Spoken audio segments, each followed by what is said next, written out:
ہجرت ہوئی، ہجرت کے بعد غزوات ہوئے، غزوات کے بعد فتح مکہ ہوا۔ تلکل ایام نداولھا بین الناس، قرآن کریم ارشاد فرماتا ہے ہم انہی ایام کو تم نے دوہرا کے لائیں گے۔ تو کیا ہم اس وقت تک، اس منزل تک نہیں پہنچ سکتے کہ جس عمل سے رسول کریم صلی اللہ علیہ وسلم گزرے؟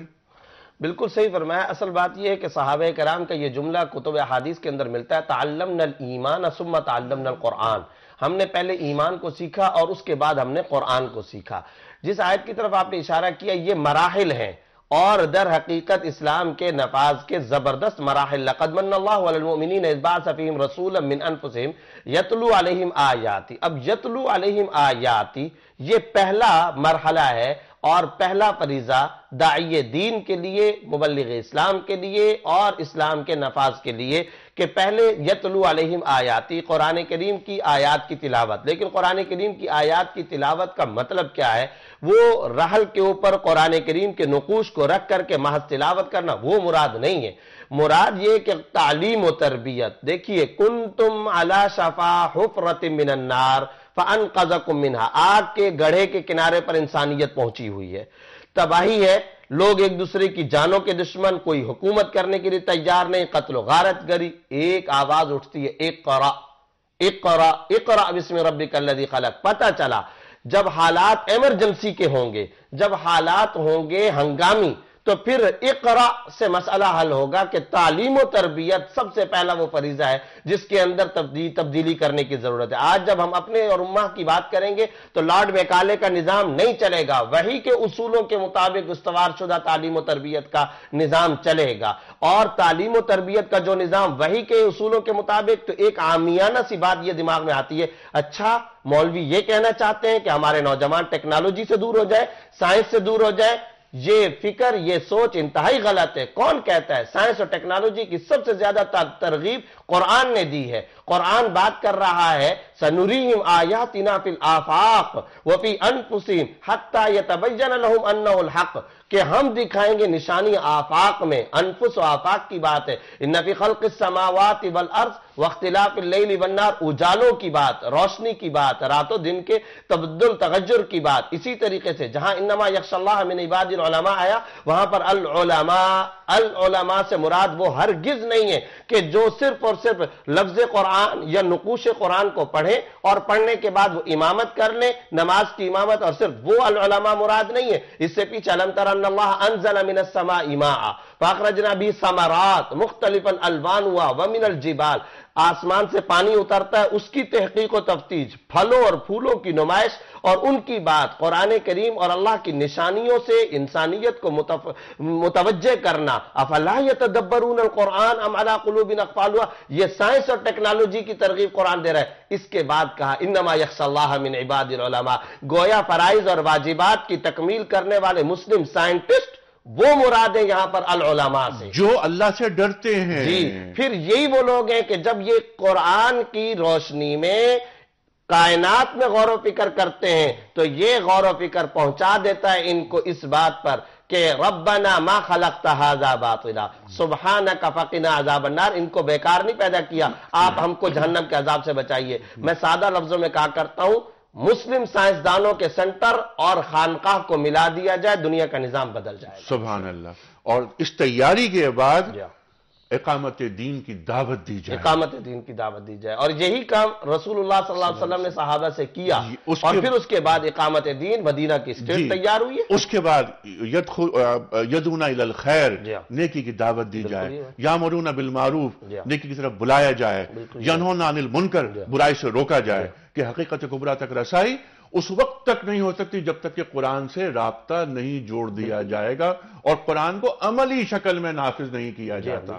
آپ نے بہت سی بات فرمائی، صرف رحل تک نہیں بلکہ خود پر بھی نافذ اور کائنات پر نفوذ، یہ قرآن کا مطالبہ ہے۔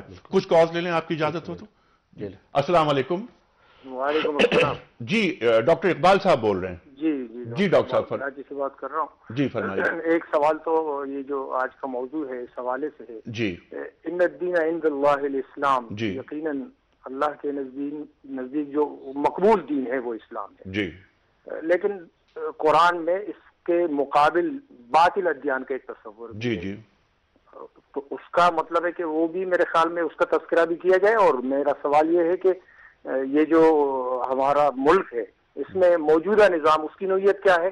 ایک سوال مشرکین سے نکاح، یہ اہل کتاب سے نکاح کے حوالے سے یہ موضوع چلیے بہت اہم سوال ہے، اگر آپ اجازت دے تو میں سوال کرتا ہوں. جی اس پہ تو گفتگو ابھی ہو گئی نا. نہیں وہ بہت زیادہ اہم ہے. مطلب اگر آپ فرمائیے جی وہ یہ ہے کہ اہل کتاب سے قرآن اجازت دیتا ہے کہ آپ نکاح کر سکتے ہیں، لیکن جو عیسائی ہیں خاص طور پہ اہل کتاب. جی فرمائیے جی فرمائیے. اچھا کال شاید ڈراپ ہو گئی. جی السلام علیکم. وعلیکم السلام. جی فرمائیے. کون صاحب بول رہے ہیں؟ اچھا میں بول رہا ہوں زعیم. جی زعیم صاحب فرمائیے. جی میں یہ کہہ رہا تھا کہ اقامت الدین کے حوالے سے جی ہمیں یعنی مختلف فرقے ہیں جیسے جی تو ان کی مختلف رائے جی ان کو ایک پلیٹ فارم پر کیسے وہ کیا جائے. بہترین سوال ہے یہ، اور یہ میرے ذہن میں تھا کہ میں کروں گا یہ سوال. جی میں دوسرا سوال بھی ہے. جی فرمائیے. دوسرا سوال یہ کہ جی میرا ابھی ہمارے مفتیان کرام ماشاءاللہ یہ جواب دے رہے ہوتے ہیں اور قرآن کی آیات اور حدیث وغیرہ بیان کر رہے ہوتے ہیں الحمدللہ. جی بہت اچھی بات ہے. لیکن اگر اس کے ساتھ یہ بھی بتا دیں یہ کس کتاب میں ہے، مثلا بخاری میں، مسلم میں، ابو داؤد میں، اور ساتھ یہ بھی کہہ دیں کہ بھئی فلاں عالم نے ان کو صحیح بھی کہا ہے تاکہ ان کی بات مکمل یعنی پکی ہو جائے، ہمیں اس کو عمل کرنے میں یعنی دشواری نہ ہو. بالکل ٹھیک. بہت اہم سوال ہے جی. بالکل ٹھیک ہے. اچھا شجاع صاحب پہلے تو وہ سوال جس کی جو لائن کٹ گئی کہ مشرکین سے اجازت نہیں ہے شادی کی، نکاح کی، یہ قرآن کریم بالکل واضح طور پر فرماتا ہے. اور جو اہل کتاب کے حوالے سے مفتی صاحب نے جواب دیا میں سمجھتا ہوں بہت کافی ہے، تفصیلی جواب دے دیا ہے. اچھا دوسرا سوال جو آیا تھا وہ بھی میں چاہ رہا ہوں کہ آپ یہ کہ جب گفتگو ہم کرتے ہیں آپ حضرات فرماتے ہیں گفتگو تو وہ صحیحین کا ریفرنس اگر دے دیا جائے. جی کوشش تو یہی ہوتی ہے کہ قرآن حکیم کی آیات کا بھی حتی الامکان حوالہ دیا جائے اور احادیث کی کتب کا بھی حوالہ دینے کی کوشش کی جائے. مگر آپ کی اجازت سے اگر میں ری انفورس کر دوں، اور ایک سوال آیا تھا کہ وہ کس فرقے کا اسلام نافذ ہوگا. جی اس پہ ہم آ رہے ہیں. ہاں اس پہ آ رہے ہیں. میں ری انفورس یہ کرنا چاہوں گا تاکہ گفتگو ہماری اپنے ٹاپک پر رہے. یہ اقامت دین آج جو ہم نے بالکل ابتدا میں آیت سنی ہے سورہ شورى کی آیت نمبر 13، 5 رسولوں کو جو حکم دیا گیا، جلیل القدر رسول ابراہیم علیہ السلام، موسیٰ علیہ السلام، عیسیٰ علیہ السلام، نوح علیہ السلام اور نبی کریم صلی اللہ علیہ وسلم، فرمایا جو ان کو حکم تھا وہ تمہیں بھی حکم ہے اقیم الدین، کہ دین کو قائم کرو. یہ صرف نمازوں کی ادائیگی اور چند کتابوں کا پڑھ لیا جانا، چند رسومات کا ادا کر لیا جانا یہ دین نہیں ہے. کل یہ دین کا جز ہے، یہ کل دین نہیں ہے. اس پورے دین کی اقامت ہم پر لازم کی گئی ہے. قرآن کہتا ہے سورہ مائدہ کی آیت نمبر 44، 45، 47 میں من لم يحكم بما انزل الله فاولئك هم الكافرون فاولئك هم الظالمون فاولئك هم الفاسقون. جو اللہ کے نازل کردہ احکامات کا نفاذ نہیں کرتے وہی کفر کر رہے ہیں، وہی ظلم، اور ظلم کا لفظ شرک کے لیے بھی آتا ہے، اور وہی فسق کر رہے ہیں. اسی سورہ مائدہ کی آیت نمبر 68 میں کہ لستم علی شیء، تمہاری کوئی حیثیت نہیں، حتی تقیموا التوراۃ والانجیل، جب تک کہ تم تورات اور انجیل کو قائم نہ کرو. آج قرآن کے نفاذ کی بات ہے. یہ جو ہمارے بھائی کا سوال تھا بہت ویلڈ سوال ہے، کس فرقے کا اسلام آئے گا. پوری دیانتداری کے ساتھ یہ عرض کر دوں کہ ایک بات جو چھپائی جاتی ہے، بیان نہیں کی جاتی، کہ اس پاکستان میں تمام مکاتب فکر کا اس پر اتفاق ہے کہ دین کی وہ تعبیرات جو کتاب و سنت کی بنیاد پر متفق علیہ اگریڈ اپون ہیں، ہم اسی کا نفاذ چاہتے ہیں. 1952 کم و بیش یا 1951 کم و بیش 31 علماء اس ملک کے چوٹی کے جمع ہوئے اور 22 نکات پر ان کا اتفاق ہوا، جس کو چیئر کر رہے تھے علامہ سید سلیمان ندوی رحمۃ اللہ علیہ، اور جس میں دیوبندی، بریلوی، اہل حدیث، ایون اہل تشیع، تمام مکاتب فکر کے علماء موجود تھے. وہ ڈاکیومنٹ موجود بھی ہے کہ اگر ان 22 نکات کے مطابق کوئی نظام پاکستان میں آتا ہے تو ہمیں قابل قبول ہے. اور پچھلے سال سن 2010 میں لاہور میں علماء جمع ہوئے اور اس میں 15 نکات کا مزید اضافہ ہوا آج کل کے حالات کے تناظر میں. تو یہ بات کہ کس فرقے کا آئے گا، یہ اعتراض تو بہت خوشنما ہے، مگر علماء کا اتفاق ہے. آپ نے بالکل واضح جواب دے دیا. میں اس سوال کو ذرا سے ریفریش کروں گا. مفتی صاحب کی مختلف اسکول آف تھاٹ کی بات کر لیتے ہیں، ہم فرقوں کی بات نہیں کرتے، فرقہ بندی تو حرام ہے. مختلف اسکول آف تھاٹ چل رہے ہیں جس طرح دیوبندی، بریلوی، اہل حدیث، مقلد، غیر مقلد، تشیع، سب اقامت کی بات کرتے ہیں، سب دین سے محبت کرتے ہیں، مرکز منزل ایک ہی ہے، سب نماز پڑھتے ہیں خانہ کعبہ کی طرف منہ کر کے، سب کا قرآن ایک ہے. اقامت دین کی جو کاوشیں ہوتی ہیں، کوششیں ہوتی ہیں، اگر مل کے ہو جائیں تو کیسا ہے؟ بہت اچھی بات ہے اور ہونا چاہیے، بالکل صحیح بات ہے. اگر کم از کم درجے کی بات یہ ہے کہ وہ اصول، وہ ضوابط کہ جو سب کے نزدیک متفق علیہ ہیں، اس کے اوپر تو فوری طور پر اتفاق ہو سکتا ہے. یہ بات ہے کہ آج مغرب سے پہلے ہو سکتا ہے اگر نیتیں درست ہوں، اور اگر اخلاص کے ساتھ ہم سب کے سب اس پر اتفاق کر کے نیتیں درست ہوں. نیتوں کے اندر بخاری کی پہلی حدیث ہے کہ انما الاعمال بالنیات. جی ہاں. تو بات یہ ہے، تو وہ علماء جس طرح آپ نے بات فرمائی، گفتگو میں لائے تھے آپ، تو یہاں دو باتیں میں عرض کروں گا. ایک تو آپ کی اس گفتگو سے جو میں نے بات کی کہ وہ علماء جو اتفاق کی بات کر رہے ہیں، اتحاد کی بات کرتے ہیں، اقامت دین کی بات کرتے ہیں، وہ ایک دوسرے کے پیچھے نماز پڑھنے کے روادار نہیں ہیں. ٹھیک ہے، ایک بات یہ. دوسری بات، سرکار دو عالم صلی اللہ علیہ وسلم تشریف فرمائے، آپ فرماتے ہیں کہ امت کا جو بہترین حصہ ہے وہ کون ہے؟ وہ علماء ہیں. اور امت کا جو بدترین حصہ ہے وہ کون ہے؟ علماء. یہ کون فرما رہے ہیں؟ وجہ وجود کائنات محمد مصطفیٰ احمد. جی بالکل صحیح بات. اصل بات یہ ہے انیق صاحب، میں آپ سے عرض کر دوں کہ یہ اعتراض اور یہ سوال جہاں سیکولر طبقوں کی طرف سے اور لادین حلقوں کی جانب سے بہت مرتبہ آیا کہ جب اسلام کو نافذ کرنے کی بات کرتے ہیں تو کون سا اسلام نافذ کریں گے؟ بریلوی اسلام، دیوبندی اسلام، اہل حدیث اسلام، مختلف باتیں. لیکن میں دوبارہ یہ ذکر کرنا چاہوں گا، اور خدا کرے کہ اللہ ہماری میڈیا کو توفیق عطا کرے کہ وہ اس بات کو ہائی لائٹ کرے کہ کبھی ہم نہیں کہتے کہ آپ جمعیت علماء اسلام کے اسلام کو نافذ کریں، آپ جمعیت اہل حدیث کو، آپ بریلوی دیوبندی. یہ بات ختم کر دی تمام علماء نے. ایک متفقہ دستور سب سے پہلے دیا جس میں تمام علماء تھے، اور اس کے بعد 1952 کی جو بات کی ہے اس کے اندر مجھے یاد پڑتا ہے 31 نکاتی فارمولا تھا. تو وہ 31 نکاتی فارمولا، اس کے اندر تمام کے تمام مکاتب فکر کے لوگ موجود ہیں. یہ سوال اور یہ اعتراض علماء پر سے ختم کر دیا گیا. ہم کہتے ہیں اس کو نافذ کر دو. سب کا اس پر اتفاقی یا دستخط موجود ہے. اسلام آباد کو خدا کرے قبول ہو جائے. نہیں، اسلام آباد پر بات میرا خیال ہے نہیں رکھنی چاہیے. کاغذی باتوں سے زیادہ عمل ہوتا ہے. Action speaks louder than words. عمل جو ہوتا ہے وہ الفاظ سے زیادہ قیمتی ہوتا ہے.